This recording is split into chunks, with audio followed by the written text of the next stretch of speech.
할렐루야. 자, 오늘은 충분하게 저주 받으신 그리스도라는 제목으로 하나님 말씀 전하겠습니다. 예수 그리스도께서는 하나님이 계획하시고 작정하신 대로 우리 죄인들을 위해 대신 십자가에 달리셨습니다. 사람들이 강제로 원치 않은 예수 그리스도를 십자가에 못 박은 것이 아닙니다. 예수 그리스도께서는 원하시기만 하면 얼마든지 십자가에서 벗어날 수 있었습니다. 아무도 예수 그리스도를 강제로 해칠 수는 없습니다. 자, 요한복음에서 기술되는 이 장면은 예수 그리스도께서 억지로 십자가에 달리신 것이 아니라는 사실을 분명하게 보여줍니다. 마지막으로 겟세마네 동산에서 이제 기도하시고 제자들과 마지막 시간을 보내고 있을 때에 빌라도의 군병들과 대제사장의 하인들이 예수님을 체포하러 왔었습니다. 그리고 그들이 물었습니다. 누가 나사렛 예수이지 하고 물었습니다. 예수님은 조금 더 머뭇거리지 않고 내로라, 다르게 표현하면 내가 바로 그 사람이다, 이렇게 말씀하셨습니다. 예수님이 그렇게 빨리 말씀하신 것은 성경에 이미 예언된 것처럼 자기의 사람들, 하나님이 자기에 맡긴 제자들을 상하게 하지 않으시기 위하여 너희들이 원하는 사람은 바로 나고 여기 있는 내 제자들은 상관이 없으니까 건드리지 말라라는 그 뜻이었습니다. 내가 바로 그 사람이다, 내로라 라고 말할 때요, 아주 놀라운 현상이 벌어졌습니다. 그렇게 기세당당하게 예수님을 체포하러 왔던 로마 군병이 예수님께서 내로라 라고 하는 순간에 뒤로 이렇게 물러나면서 그냥 넘어지는 겁니다. 넘어졌다기보다 엎드러지는 겁니다. 그리고 예수님 앞에서 마치 신하가 황제 앞에 부복하는 것처럼 엎드리는 것입니다. 물러가서 땅에 엎드러지는지라, 이렇게 되어 있습니다. 너무 놀라운 장면 아닙니까? 조금 옆으로 빗나가는 이야기입니다. 저는 요즘 성령의 기름 부음을 준다, 성령의 권능을 준다, 이런 부흥회를 하면서 사람들에게 이렇게 손을 얹어서 이렇게 뒤로 넘어뜨리고 하는 사람들을 조금 더 저는 이해할 수가 없고 동의할 수가 없습니다. 자, 그 사람들은 어떻게 주장하냐면 성령의 권능이 임하니, 또 어떤 사람들은 성령의 파워가 임하니 사람이 감당을 못하여 넘어간다, 이렇게 설명을 합니다. 그러나 성경을 통하여 볼 때 조금 더 그런 말은 근거가 없습니다. 왜냐하면 성령이 하시는 일이 아니기 때문입니다.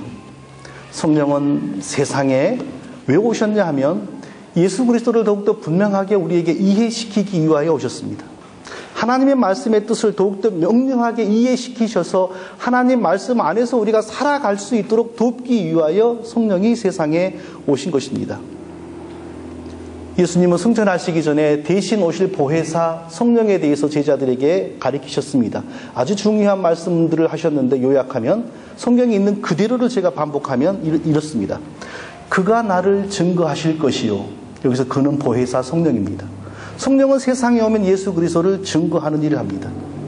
그가 너희를 모든 진리 가운데로 인도하시리니, 성령은 세상에 오면 하나님의 자녀들을 성경의 진리 속으로 인도하는 일을 하십니다. 그가 내 영광을 나타내리니, 성령은 세상에 오시면 예수 그리스도를 더욱더 높이고 경배받게 만드십니다. 그가 내 것을 가지고 너희에게 알리리라. 성령은 세상에 오시면 예수님이 하신 말씀을 가지고 우리를 하나님 앞으로 인도하십니다. 그가 와서 죄에 대해, 의에 대해, 심판에 대해 책망하시리라. 성령은 세상에 오시면 무엇이 하나님이 싫어하는 죄인지 우리에게 깨닫게 해 주십니다. 그러므로 간단하게 요약하면 성령은 세상에 왜 오셨냐 하면 하나님의 말씀을 전파하여 하나님의 백성들이 하나님 앞에 바른 백성 되게 만들기 위하여 세상에 오신 것입니다. 성령의 권능이라는 말을 자꾸 하시는 분들이 많은데, 성령의 권능이란 것은 다른 것이 아닙니다. 타락하고 부패한 죄인은 천성적으로 본성적으로 예수 그리스도를 싫어합니다. 하나님의 진리의 말씀을 싫어합니다. 하나님 믿기를 싫어합니다. 믿을지라도 빗나가게 믿습니다. 이게 타락한 죄인의 본성입니다. 그런데 이게 교육으로 되지 않고 학력으로 되지 않습니다. 오직 하나님의 말씀과 성령으로만 되는 일인데, 성령이 임하면 이 부패한 본성을 초월하여 넘어서서 하나님의 구원의 진리의 말씀을 붙들게 되는 것입니다. 하나님의 은혜의 말씀을 붙잡고서 그 말씀대로 살아갈 수 있는 기적적인 힘이 우리 속에서 생겨나기를 시작하는 것입니다. 그것이 바로 성령의 권능입니다. 다른 것이 아닙니다. 자, 그러므로 우리에게서 성령이 역사하시면요, 어떤 일이 벌어집니까? 하나님의 말씀에 관해서는 더욱더 정신이 또렷해지는 겁니다. 하나님의 말씀 안에서 살아갈 길과 방향과 진리가 더욱더 우리에게 선명해지는 것입니다. 아무 이유 없이 몽롱해지고 팔다리가 흔들리고 이런 것을 성령의 권능이라고 하는 것은요, 도무지 성경에서 찾을 수가 없는 그런 설명되지 않은 이상한 이야기들인 것입니다. 군병들이 쓰러지고 부복한 것은요, 다른 것이 아닙니다. 성령의 파워가 아닙니다.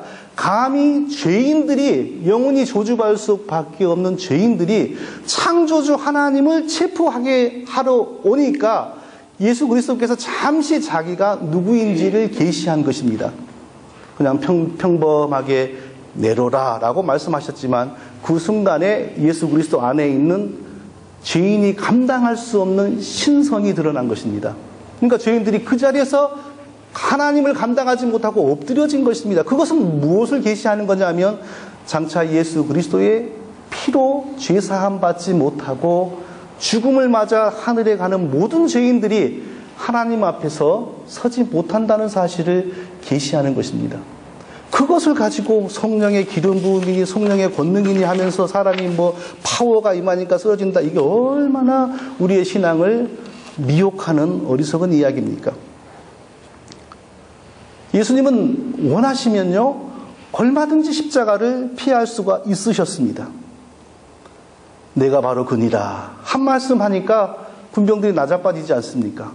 두 번 말씀하시면 심장 정지입니다. 세 번 말씀하시면 존재 소멸입니다. 여러 말 할 것도 없어요. 예수님이 십자가를 피하기 위해서 마음 잡수셨으면요, 그냥 하늘에서 불이 내려와서 군병들 다 불사르고요, 예수님 죽이려고 안간힘없는 대제사장과 서기관들 현장 즉사합니다. 그러나 하나님의 뜻을 따라 우리를 구원하시기 위하여 우리의 죄를 대신 짊어지고 십자가에 죽으시기로 스스로 작정하셨기 때문에 예수님이 십자가에 달릴 수가 있었던 것입니다. 예수 그리스도를 십자가에 매달 수 있는 법적인 권한이 있는 빌라도마저도 죄가 없는데 왜 자꾸 나보고 죽여달라고 하는 거니 하면서 여러 번을 피했습니다. 오죽하면요, 어쩔 수 없이 사형을 선고하고 그리고 집행하라고 서류에 사인하고 나서 그 조르는 사람들 앞에서 세숫대야를 가져오라고 해서 손을 씻었습니다. 그 의미는 뭐냐면요, 이 죄는 나하고는 상관이 없다. 너희들 몫이다. 너희들이 다 감당해야 된다. 이러니까 그들이 또 겁도 없이 이렇게 대답합니다. 우리와 우리 자손들에게 다 돌리소서 이랬어요. 그런데 훗날 역사를 보세요. 어떤 일이 벌어집니까? 이스라엘 백성들이 전 세계에 흩어져서 거지처럼 유랑하는 민족이 됐죠. 어디를 가나 핍박을 받죠. 히틀러에게 600만 명이 떼죽음을 당합니다. 그게 우연이겠습니까? 빌라도는 비록 손을 씻었지만 빌라도도 그 죄에서 빠져나가지 못했습니다. 몇 년 후에 총독의 자리에서 해임되었고 그리고 인생은 아주 불행하게 마쳤다고 합니다. 죽어가는 사람이 자기의 죽음의 일정을 정확하게 관리하고 통제할 수 없습니다. 그러나 예수 그리스도는 자기의 십자가의 죽음을 그렇게 관리하셨습니다. 때가 되니까 스스로 예루살렘으로 오시고 때가 되니까 스스로 제자들과 결별하고 준비하시면서 때가 되니까 스스로 죽을 자리를 찾아가셨습니다.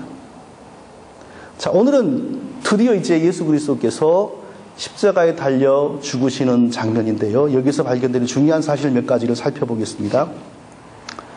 첫 번째로 우리가 발견해야 될 사실은 예수 그리스도는 우리 죄인들을 위하여 충분하게 고난을 받으시고 저주를 받으셨다는 사실입니다. 우리 죄인들을 위하여 예수 그리스도는 충분하게 고난을 받으시고 넉넉하게 저주를 다 감당하셨습니다. 이건 너무너무 중요한 사실입니다. 그런데 이 너무너무 중요한 이 사실을 우리가 다 이해하기 위해서는요, 그 사전에 두 가지를 동의해야 됩니다. 첫 번째로는 우리 자신들이 영원히 저주받고 죽을 수밖에 없는 죄인이란 사실을 알아야 됩니다. 이미 알고 있어야 합니다. 영원히 죽을 수밖에 없고 영원히 저주 가운데서 살 수밖에 없는 죄인이라는 사실을 알지 못하면요, 예수 그리스도가 우리를 구원하기 위하여 십자가에서 죽으셨습니다라는 복음을 들을 때에 하나도 이해를 못합니다. 아이고, 좋은 분이 왜 그렇게 힘든 일을 당하셨대요, 이렇게 말합니다. 심지어는 저는 이렇게 말하는 분도 봤습니다. 믿어야 됩니다. 믿어야 천국 갑니다. 그러니까 이분이 굉장히 그렇게 화가 난 모양이에요. 누가 나를 위해서 죽어달라고 했어요? 왜 자꾸 그래요? 이러는 거예요. 실제로 제가 그런 일도 당해본 적이 있어요. 왜 그렇습니까? 내가 영원히 죽을 수밖에 없는 죄인이라는 사실을 깨닫지 못하니까, 아유, 좋은 분을 왜 그렇게 죽였대요? 아유, 누가 죽어라 그랬어요? 언제 날 대신에 죽으라고 했어요? 막 이런 반응이 나오는 겁니다. 태초에 하나님의 일은요, 하나님에게는 아무런 부족이나 불편이 없었습니다. 하나님은 스스로 완전하게 자족하신 분입니다. 존재하기 위하여 우리는 항상 자연이나 외부의 어떤 것에 의존해야 됩니다. 그러나 하나님은 스스로 아무 부족함이 없이 자족하십니다. 그래서 성경에 보면 나는 스스로 있는 자니라, 이렇게 말씀하십니다. 외로우시기 때문에 인간을 만드셔서 자기의 외로움을 달리려고 만든 것이 아닙니다. 아무 부족이나 불편이 없으신 분이 인간에게 지고의 행복을 맛보게 해주시기 위하여 인간을 창조하셨습니다. 인간에게 복과 영생을 주시기 위하여, 인간을 행복하게 살게 만드시기 위하여 인간을 지으셨습니다. 우리는 흔히 인간은 하나님의 영광을 위하여 지어졌습니다 라고 이렇게 말합니다. 마치 그러니까 우리가 우리의 고열을 짜고 우리의 물질을 다하고 힘을 다해서 하나님을 위해 뭔가를 해야만 그게 하나님께 영광이 되는 것이라고 우리가 오해를 하게 됩니다. 하나님의 영광을 위하여 지어졌다는 말은 그런 것이 아닙니다. 하나님이 의도하는 대로 우리가 아주 행복한 상태에서 행복을 누리면서, 그리고 하나님이 의도하시는 범위 안에서 하나님을 경외하면서 살아가는 그 자체, 그것 이상이 없습니다. 그것이 그냥 하나님께 예배가 되고 영광이 되는 거였습니다. 자, 아주 인간이 행복한 존재가 되고 또 아주 하나님을 경외하는 존재가 되기 위해서는요, 반드시 인간에게 필요한 게 한 가지가 있습니다. 그것은 스스로 완벽하게 스스로 판단하고 스스로 결정할 수 있는 자유의지입니다. 왜냐하면요, 자유의지를 주어지지 않고 오직 하나님이 뜻하는 대로만 살도록 이렇게 프로그래밍 된 인간이라면 그것 외에는, 그 길 외에는 갈 길이 없잖아요. 그러니까 그것은 인간에게는 행복이 아니라 고역입니다. 왜냐하면 그것 외에는 딴 거 할 수 없어요. 자유가 없으니까. 그러니까 그것은 일종의 노예살이죠.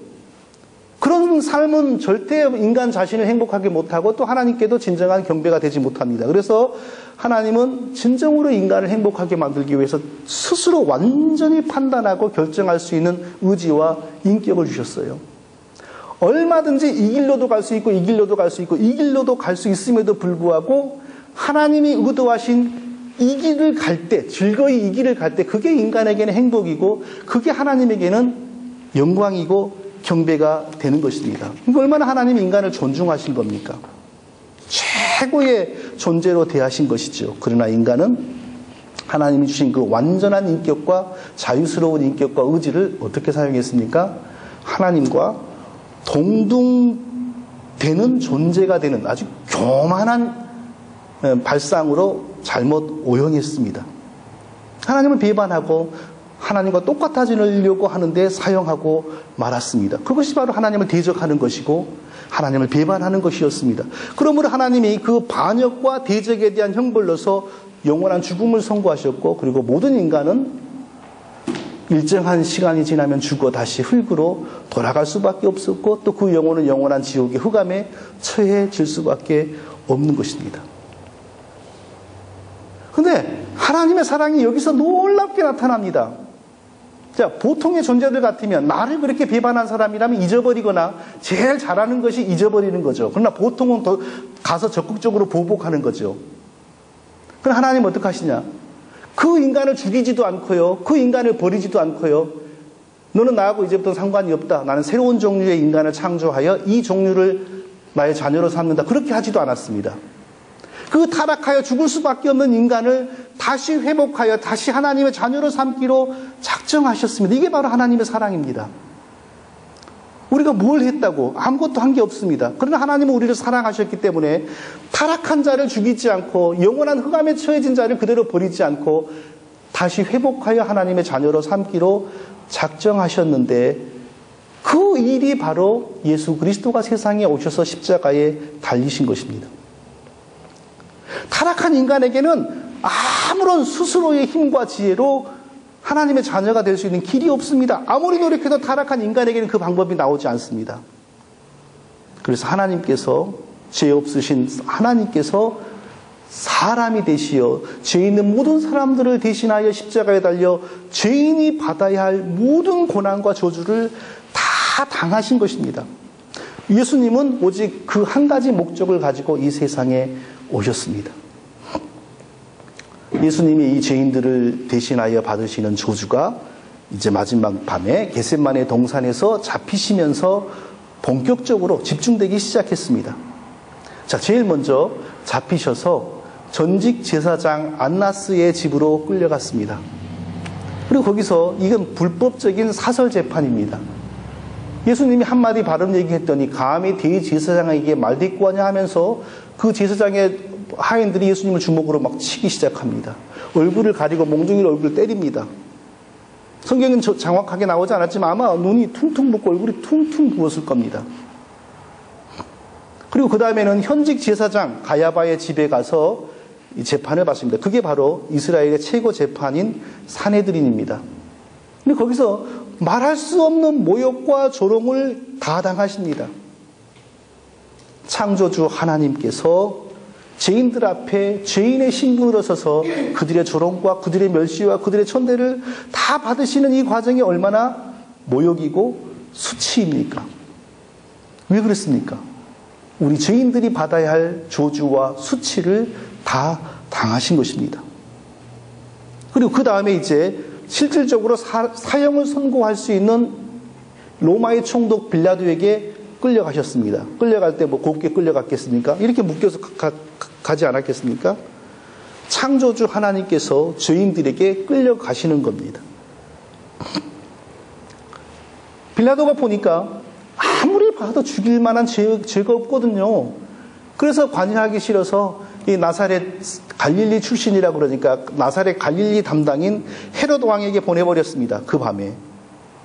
헤롯 왕이 보니까 죽일 만한 죄가 없거든요. 자기가 연루되는 게 싫거든요. 그러니까 막 말로 놀리기만 하고 건드려보고 희롱하고 막 왕을 상징하는 그런 임금이 입는 그 두루마기를 입혀놓고 내가 왕이냐 하면서 한참 놀려대고 이제 더 재미없으니까 다시 빌라도에게 또 보내버렸습니다. 창조주 하나님께서 아주 흉악한 죄인들의 손에 묶여가지고 이리 끌려가고 저리 끌려가고 이렇게 모욕을 당하고 저렇게 두들겨 맞고 뺨을 때리고 침을 뱉고 이거 얼마나 심각한 모욕이고 조롱입니까? 우리 죄인들이 영원히 받아야 할 저주와 흑암의 고난을 예수 그리스도께서 다 이렇게 대신 담당한 것입니다. 빌라도는 또 자기에게 예수님이 이렇게 또 오는 걸 보고 또 마음이 안 좋았어요. 아무리 봐도 죽일 죄가 없다. 그냥 때려서 놓겠노라. 이렇게 말합니다. 이것도 비양심적인 얘기죠. 죽일 죄가 없다 그러면 여기서 방면한다 이렇게 나와야지 때려서 놓겠노라. 이건요.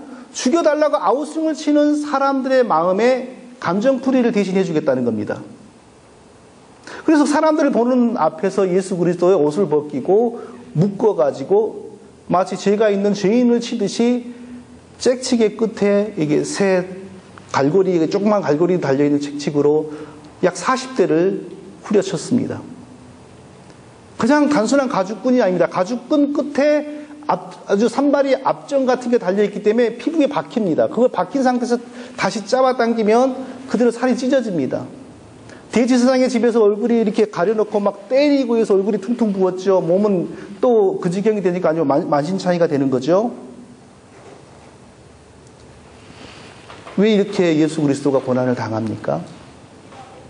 우리 죄인들을 영원한 저주와 흑암으로부터 건지시기 위하여 자기 몸의 죄를 전가하시고 자기 몸을 죄의 희생의 제물로 하나님께 바쳐서 자기 몸을 죄의 대속물로 드리는 것입니다. 결국 빌라도는요, 유대인들이 하도 죽여달라고 하고 죽이지 않으면 당신은 로마 황제의 충신이 아닙니다라고 하니까 이제 이게 정치적인 문제로 비화되는 것 같거든요. 그래서 사형을 선고하고 그리고 집행하라고 바로 서류에 사인을 합니다. 사인이 떨어지자마자 또 로마의 군병들이 예수님에게 옷을 입혔어요. 임금을 상징하는 옷을 입혔어요. 그리고 또 놀립니다. 너가 임금이라고 막 하면서 막 놀립니다. 침을 뱉습니다. 그러니 어디서 구해왔는지 가시로 또 이렇게 면류관을 만들어가지고요. 보통 임금들은 황금으로 이렇게 면류관을 쓰지 않습니까? 근데 놀리기 위해서 가시로 면류관을 만들어서 예수님 머리에 씌우더니 위에서 꽉 눌러버립니다. 이 가시가 머리를 찔러가지고 막 피가 흐르죠. 얼굴에 피범벅, 몸에 피범벅, 눈과 얼굴은 두들겨 맞아가지고 그냥 퉁퉁 부어서 만신창이가 돼 있는 그 예수님의 모습을 상상해 보세요.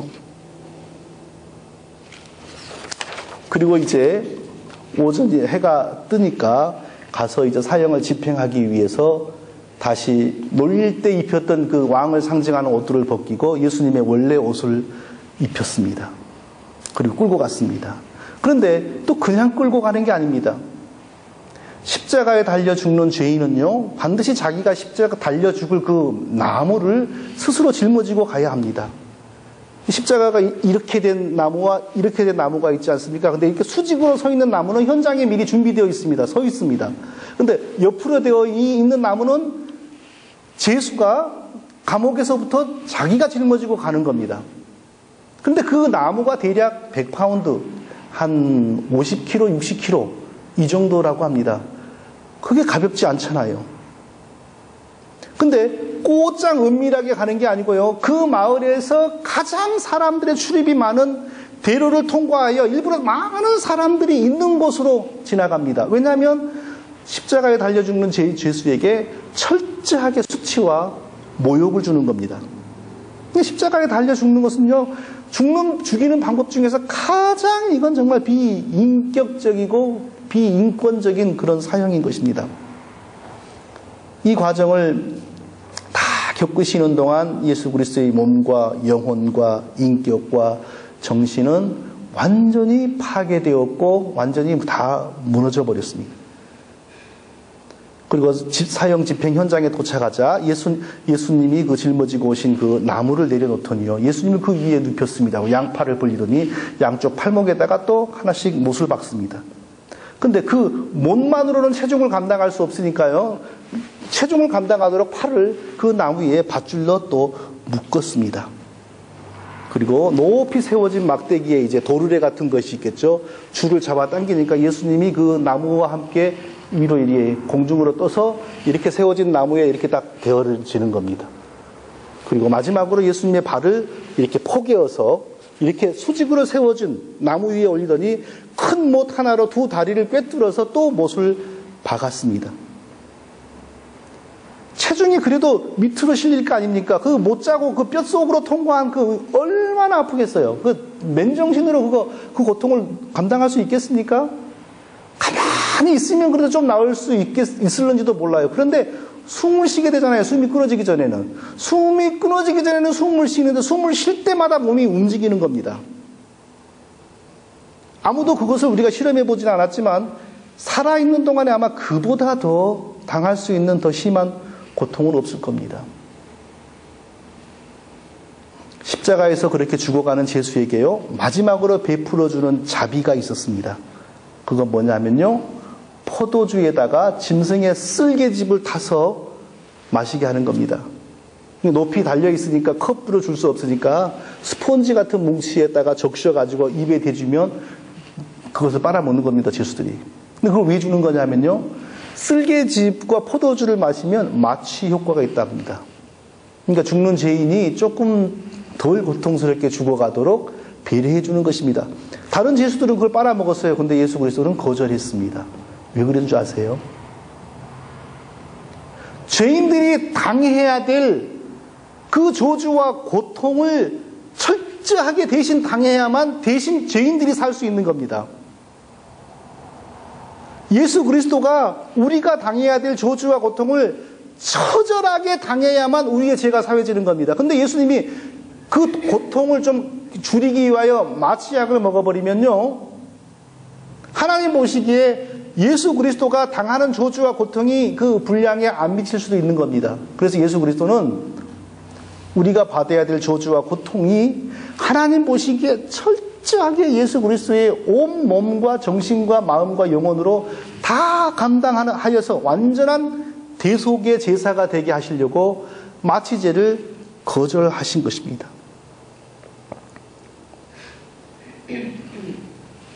왜 우리가 예수 그리스도를 믿으면 죄사함 받고 하나님의 자녀가 된다고 우리가 확신할 수 있습니까?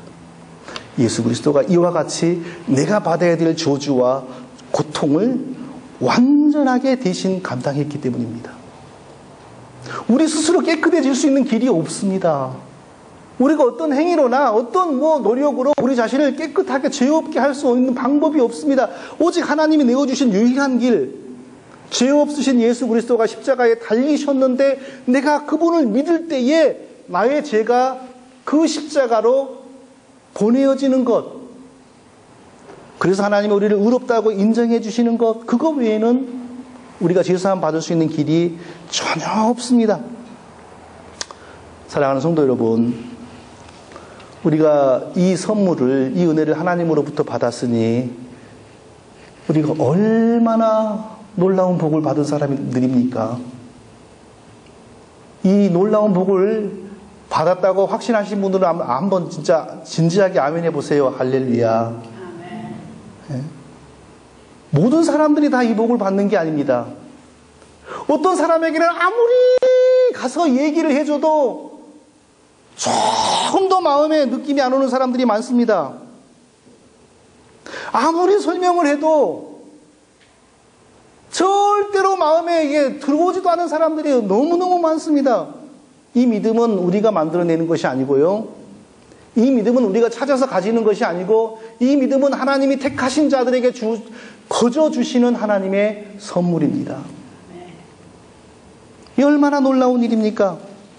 그리고 이제 누가 그 선물을 정말 진실되게 받았는지는 우리의 삶 속에서 드러나는 것입니다. 십자가를 그렇게 알게 되고 믿게 되는 사람은 그 이후부터는 세상을 섬기지 않습니다. 세상을 사랑하지 않습니다.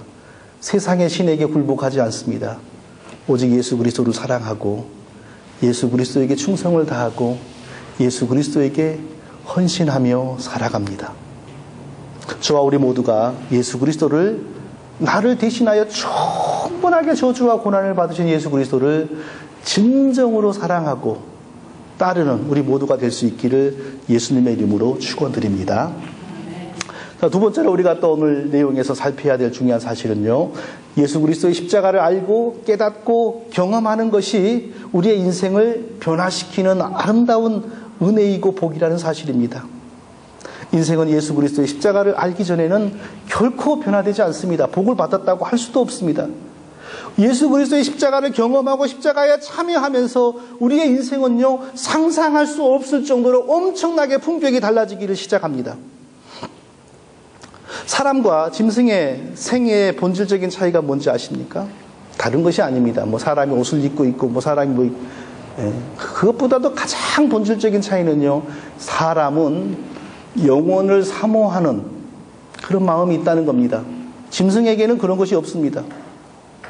만일 우리가 영혼을 사모하지 않고 오직 이 땅에서의 생애의 번영과 자랑과 육신의 행복을 추구하고만 산다면 본질적으로 짐승의 생과 크게 우리는 다를 수 없습니다. 다르다고 말할 수 없습니다. 짐승들이 어떻게 삽니까? 비슷합니다. 우리랑. 먹고 싶을 때 먹고요, 자고 싶을 때 자고요, 번식할 때 번식하고요, 그리고 자기의 영역을 지키기 위해서 노력하고요, 자기의 영역을 침범하면 짖고 물고 뜯고 싸우고 다 합니다. 그게 우리 인간하고 사실 근본적으로 뭐가 다릅니까? 우리는 좀 더 고상하게 그렇게 할 뿐이지 같습니다. 만약 우리가 영혼을 사모하고 영혼과 영원한 세계에 대해서 관심이 없이 산다면 우리가 사실 짐승하고 크게 다를 게 뭐가 있습니까? 과연 우리는 무엇을 위해서 먹고 무엇을 위해서 땀을 흘리고 무엇을 위해 살아갑니까?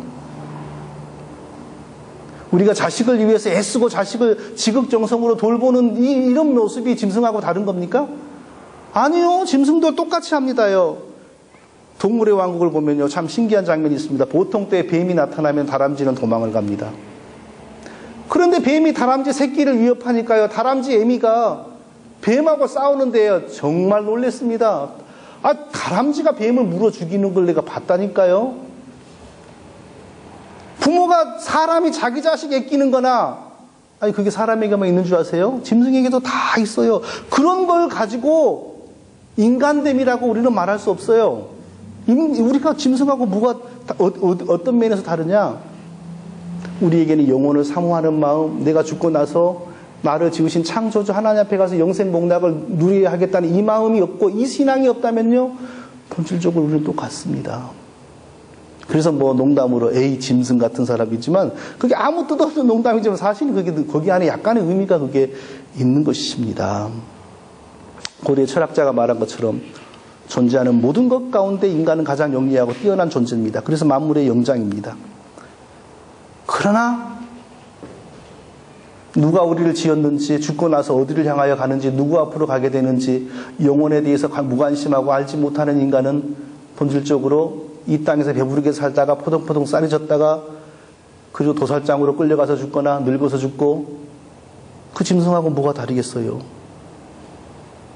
우리의 인생의 품격을 확실하게 높여주고 우리의 이 인생을 고귀하게 만들어주는 가장 중요한 것은 어떻게 내가 하나님이 예비하시고 허락해 주신 영원한 세계에 진입하여 창조주 하나님 앞에서 영생 복락을 누리게 될 것인가. 여기에 대한 신앙과 여기에 대한 관심입니다. 이것이 없다면 우리의 인생은 결코 품격이 있는 인생이 아닙니다. 좋은 집에서 사는 거요, 그거 그래봐야 몇 년입니까? 품격이 있는 인생은 이 땅의 물질이나 보이는 것으로 정해지지 않습니다. 예수 그리스도의 십자가를 통하여 품격 있는 인생이 나타나는 겁니다. 십자가의 그 보혈로 말미암아 영원히 죽을 수밖에 없는 죄악된 운명에서 벗어나고 죄사함 받고 하나님의 자녀가 됨으로 말미암아 하나님이 예비하신 영생 복락의 세계가 열리고, 비록 몸은 이 땅에 있으나 그러나 항상 생각이 그곳에 초점이 맞추어져 있어 사는 동안 하나님을 기쁘시게 하고, 사는 동안에 하나님의 말씀을 배우고 연구하면서 하나님의 자녀의 인생을 살아가는 것이 우리의 인생의 품격을 높이는 것입니다. 예수 그리스도의 십자가를 알지 못하고서 결코 복 있는 인생, 성공한 인생이 되는 길이 없다는 것입니다. 그러나 스스로 십자가의 복을 찾는 사람이 어디에 있습니까? 아무도 없습니다. 타락한 죄인들은 어떻게 해서든지 십자가와 무관한 인생을 살려고 노력합니다. 타락한 죄인들의 타고난 본성은 불신앙입니다. 왜 그렇게 하나님 믿기를 싫어하는지 모릅니다. 왜 그렇게 하나님 말씀대로 살기를 싫어하는지 모릅니다. 그러나 더 놀라운 하나님의 사랑은요, 택한 죄인들이 아무리 원치 않아도 결국엔 십자가를 알게 만들어 버리신다는 것입니다. 내가 알려고 해서 알아지는 게 아닙니다. 아마 우리들에게 네 뜻대로 내가 따르겠다, 너는 십자가 붙들고 내게 올 거냐, 어떡할 거냐, 네가 알아서 결정을 했을 때 한 명이라도 정말 바르게 십자가를 붙들고 이 생을 마치고 천국 가는 사람이 있을까요? 인간은 그럴 만한 존재가 되지 못합니다. 부패한 죄인은 생각과 마음이 다 부패고 하나님 믿는 걸 제일 싫어합니다. 무슨 핑계를 대서라도 하나님을 안 믿습니다. 그게 타락한 죄인의 본성입니다. 그러나 하나님은 지극하신 사랑으로 만세전에 이유 없이 택하시고 택함받은 죄인이 반드시 십자가를 알 수밖에 없도록 인생을 주권적으로 강권적으로 만들어 가십니다. 그리고 결국에는 십자가를 부여잡고 거듭나게 만들어 버리십니다. 이게 바로 하나님의 사랑입니다. 십자가를 경험하지 않고서는, 하나님의 은혜로 십자가를 경험하지 않고서는 인생이 변화되는 길이 전혀 없습니다. 오늘 본문에 보면요, 아무 뜻 없이 예수님이 십자가 지고 가는 것을 구경하다가 전혀 자신의 의도와는 상관없이 십자가를 경험하고 체험한 사람이 있습니다. 예수님이 자기가 달려 죽을 그 50km 정도 되는 나무를 메고 사람들이 많이 왕래한 길을 이제 군병을 따라 가셨습니다. 그런데 이미 매를 많이 받고 지쳐서요, 몇 발자국 걷다가 쓰러지시고, 그 군병이 또 때리면서 빨리 일어나, 따라와, 그랬겠죠. 또 이렇게 짊어지고 몇 발자국 가다가 또 쓰러지시고, 이런 도저히 진전이 안 되는 겁니다. 이게 몇 시까지 도착해가지고 못을 받고 이런 일정이 있을 거 아닙니까? 그래서 군병이 안 되니까 옆에 딱 보니까 한 남자가 있었어요. 그 남자에게 다짜고짜 너가 메고 따라와 이러는 겁니다. 이 남자는요 그냥 구경 왔다가 갑자기 예수 그리스도가 짊어지고 가셔야 될 십자가를 대신 짊어지고 예수님의 뒤를 따라가는 이런 일을 당하게 된 거예요. 속도가 나겠죠. 이 남자가 대신 그걸 짊어졌으니까. 현장에 도착했습니다. 현장에 도착하니까 군병이 여기다 했겠지요. 성경에 나오진 않지만. 그래서 이 남자가 그 지정하는 장소에다가 내려두니까 예수님을 거기다가 눕히더니 양손에 이렇게 못을 박더니 그리고 밧줄로 묶더니 줄을 당겨가지고 십자가에 이렇게 다 달았어요. 아무 생각 없이 그냥 지나가다가 예수님이 십자가에 달리시는 것을 다 지켜봤고요. 그리고 예수님의 십자가의 그 나무를 자기가 짊어지고 거기까지 따라오게 되었어요. 자, 전혀 예상하지 않았던 이 남자의 이 경험은 과연 이후에 이 사람의 인생에 어떤 변화를 주었을까요? 아무런 결과도 주지 못한 그냥 무의미한 사건이었을까요? 그렇지는 않습니다. 성경을 보면요. 이 남자는 이때에 전혀 예상치 않은 이 예수님의 십자가에 참여하는 이 경험으로 말미암아 인생의 품격이 완전히 변했습니다. 완전히 달라졌습니다. 이 남자는 당시 아프리카 쪽, 지금 정확하게 말하면 리비아 쪽에서 이민 생활을 하다가 6월절이 되어가지고 6월절 명절 지키기 위해서 예루살렘에 온 유대인이었는데요. 마침 오니까 무인 사람이 뭐 사형당한다고 나무를 짊어지고 가고 그러니까 아무 생각 없이 길거리에서 그냥 구경하다가 올돌결에 그 십자가 짊어지고 따라간 시몬이라고 하는 유대인 남자였습니다. 그런데 이후에요. 성경에 이 사람의 이름이 나옵니다. 사도행전 13장 1절에 보니까 안디옥 교회에 충성된 성도들의 이름이 나오는데 거기에 시므온이라고 하는 이름이 있는데 시므온이 바로 시몬이라는 이름이 좀 다르게 표현된 것이라고 성경학자들은 믿고 있습니다. 그리고 로마서 16장 13절에 바울이 로마에 있는 아주 귀한 성도들의 이름을 언급하면서 이렇게 말합니다. 주 안에서 선택된 루포와 그의 어머니에게 문안하라. 여기서 루포가 누구냐면요. 억지로 예수님의 십자가를 짊어지고 간 시므온의 아들입니다. 성경이 그렇게 나와 있습니다. 전혀 본인의 뜻과는 상관없이 예수님의 십자가에 참여하고 경험하게 되었습니다. 이 남자는. 그러나 그게 무의미하게 끝나지 않았습니다. 그것이 인생의 품격을 변화시켰습니다. 영생을 가진 사람으로 변화시켰습니다. 그리고 하나님의 일꾼으로 그 본인과 그 아내와 그 아들까지 아주 귀하게 쓰임받는 사람이 된 것입니다. 전혀 의도하지 않았지만 예수님의 십자가를 보고 경험함으로 말미암아 하늘의 복음이 임한 것입니다. 성도 여러분, 이처럼 우리 죄인들은요 절대로 내가 예수님의 십자가를 알아야겠다 하고 달려가서 배우지 않습니다. 하나님께서 우리에게 구원 주시기를 이미 만세전에 작정하셨기 때문에, 그리고 인생을 살아가는 동안에 맨날 죄만 짓고 살아왔는데 하나님의 때가 이르자 어느 순간 나도 모르게 예수 그리스도의 십자가를 알게 되는 것입니다. 경험하게 되는 것입니다. 그게 은혜입니다. 그게 선물입니다. 그리고 그 경험으로 말미암아 우리의 인생이 품격이 달라지는 것입니다. 짐승 수준의 생에서 영광스러운 하나님의 자녀의 생으로 변하게 되는 것입니다. 성도 여러분, 이 하나님의 선물이 우리에게 넘치지 않습니까? 우리가 예수 그리스도의 십자가가 우리에게 이미 경험되어졌습니다. 우리에게 이미 알려졌습니다. 얼마나 우리가 복받은 인생들입니까?